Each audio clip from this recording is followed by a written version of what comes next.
आपणकर बाहागानगा उपरे जो कथा कहले से देखु गत थर बाहानगा जो दुर्घटना ट्रेन दुर्घटना है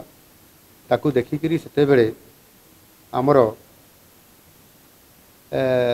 गुरुत्वपूर्ण काम हिसाब से आम सरकार निभे केंद्र सरकार को सहयोग भी से से घटना आगामी दिन में जदि घटी भगवान को प्रार्थना करूँ न घटू बोली एवं ये जो आकस्मिक विपर्य जो घटना घटुची ताकू दृष्टि रखिकी 5टी रीजनल फायर सर्विस हब ताकू करिवा पाई एवं तुरंत कार्यक्षम करने मध्य सरकार से